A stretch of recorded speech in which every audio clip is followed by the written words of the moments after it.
યશસ્વી વડાપ્રધાન નરેન્દ્રભાઈ મોદીના જન્મદિવસને યાદગાર બનાવવા અને સેવા પખવાડિયા અંતર્ગત મહુવા નજીકના કુંભણ ગામે વિવિધ કાર્યક્રમોના આયોજન કરવામાં આવ્યા હતા, જેમાં ખાસ ગુજરાત સરકારના પૂર્વ મંત્રી શ્રી આરસી મકવાણા ઉપસ્થિત રહ્યા હતા. તો જિલ્લા પંચાયત ભાવનગર બાંધકામ સમિતિના ચેરમેન દશરથભાઈ જાનીની પણ વિશેષ ઉપસ્થિતિ રહી હતી. સેવા પખવાડિયા અંતર્ગત મહુવા નજીકના કુંભણ ગામે વિવિધ કાર્યક્રમોના આયોજન કરવામાં આવ્યા હતા, જેમાં ગુજરાત સરકારના પૂર્વ મંત્રી શ્રી આરસી મકવાણા અને જિલ્લા પંચાયત ભાવનગર બાંધકામ સમિતિના ચેરમેન દશરથભાઈ જાની ખાસ ઉપસ્થિત રહ્યા હતા. સમગ્ર ગુજરાત સહિત ભારત દેશમાં યશસ્વી વડાપ્રધાન નરેન્દ્રભાઈ મોદીના જન્મદિવસને યાદગાર બનાવવા ભારતીય જનતા પાર્ટી દ્વારા વિવિધ કાર્યક્રમોના આયોજન થઈ રહ્યા છે.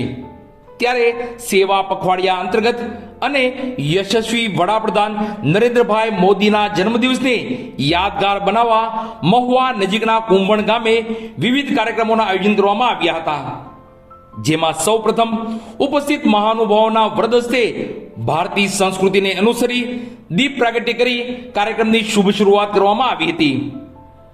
બાદ ગુજરાત સરકારના પૂર્વ મંત્રી શ્રી આરસી મકવાણા, જિલ્લા પંચાયત ભાવનગર બાંધકામ સમિતિના ચેરમેન દશરથભાઈ જાની, ભારતીય જનતા પાર્ટી મહુવા તાલુકા મહામંત્રી નટુભાઈ વ્યાસ, મહુવા તાલુકા પંચાયત કારોબારી ચેરમેન જગાભાઈ જોગરાણા, ભારતીય જનતા પાર્ટીના આગેવાન મોહનભાઈ મકવાણા, કુંભણ ગામના સરપંચ શ્રી ઓથીભાઈ સહિતના મહેમાનોનું પુષ્પગુચ્છ અર્પણ કરી સ્વાગત કરવામાં આવ્યું હતું. બાદ કુંભણ ગામના આરોગ્ય કેન્દ્ર ખાતે સર્વરોગ નિદાન કેમ્પનું આયોજન કરવામાં આવ્યું હતું, જેમાં બહોળી સંખ્યામાં જરૂરિયાતમંદ દર્દીઓએ લાભ લીધો હતો. આજ રોજ કુંભણ ગામે આદરણીય વડાપ્રધાન નરેન્દ્ર મોદી સાહેબના જન્મદિવસના સેવાકીય પખવાડિયામાં આયોજિત કાર્યક્રમમાં પંડિત દીનદયાળની જન્મ જયંતિ નિમિત્તે કુંભણ ગામમાં સરસ મજાનો કાર્યક્રમ યોજાણો. એમાં ગામના સૌ આગેવાનો ઉપસ્થિત રહ્યા હતા. તો આ જ કાર્યક્રમ અંતર્ગત કુંભણ ગામના સ્મશાન ખાતે વૃક્ષારોપણ કાર્યક્રમ યોજાયો હતો, જેમાં મોટી સંખ્યામાં કુંભણ ગામના આગેવાનો ઉપસ્થિત રહ્યા હતા. 17મી તારીખે નરેન્દ્રભાઈનો જન્મદિવસ હતો. 17 તારીખથી લઈ અને ગાંધી જયંતિ, ગાંધી નિર્વાણ દિન, 2 ઓક્ટોબર સુધીના બધા કાર્યક્રમો ભારતીય જનતા પાર્ટી સમગ્ર દેશની અંદર મનાવી રહી છે. ત્યારે સાથે સાથે આજે સ્મશાનની અંદર અહીંયા કુંભણ ગામે બધા જ આગેવાનોની હાજરીમાં વૃક્ષારોપણનો પણ કાર્યક્રમ કર્યો અને આ જ દિવસે અત્યારે આ જ સમયે કુંભણ ગામમાં આરોગ્ય સેન્ટરની અંદર સર્વરોગ નિદાન કેમ્પના ઉદ્ઘાટન પ્રસંગે પણ અમને આજે અહીંયા ઉપસ્થિત રહેવાનો અવસર પ્રાપ્ત થયો છે.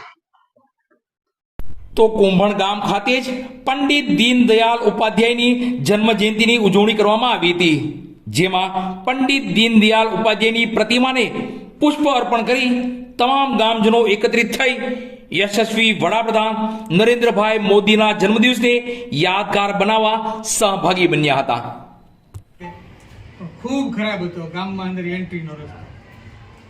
એ જે મારી 1 કરોડની છૂટક ગ્રાન્ટ આખા તાલુકાની અંદર આપવાની હોય ત્યારે હું ધારાસભ્ય હતો અને મને શરદદાદાએ કીધું, હું પાણીમાં ગોઠણ સુધી કૂચાભાઈ શરદદાદાને ઘરે ગયા, મોતીભાઈ બધાએ કીધું હા ત્યાં હતા અને મોતીભાઈ શરદદાદા હતા. શરદદાદાએ કીધું ભાઈ બધું આખા ગામનું કાંઈ ન કરતો હાલશે, આ એક રસ્તો હારો કરીને આ ગામનું નાક છે. તમે એક ગામ જાજો, તમે કાંઠાળ વિસ્તારમાં જાઓ તો પણ તમને એક ગામથી જોડતો બીજા ગામનો રસ્તો લગભગ ક્યાંય બાકી નથી. 170 રસ્તા મહુવા તાલુકાની અંદર બનાવ્યા. એટલા જ રસ્તા પાછા કેશુભાઈ પગદાણા સાઈડના આપણા ગામડામાં કર્યા.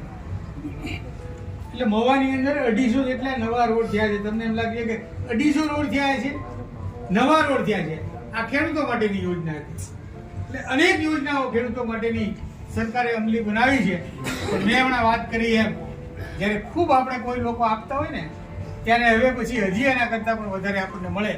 સ્વાભાવિક છે કે ભારતીય જનતા પાર્ટી એક ખેડૂતોની હામી છે. કોઈ આપણને તમને કહેતા હોય કે આ ખેડૂત વિરોધી સરકાર છે તો એ માત્ર ને માત્ર ખોટી વાત છે. પણ ખેડૂતો રાત્રે હુવે ને ત્યારે છાતી ઉપર હાથ રાખીને કલ્પના કરે, વિચાર કરે કે ખરા અર્થમાં પહેલા હું મળતું હતું ને આજે આપણને હું મળે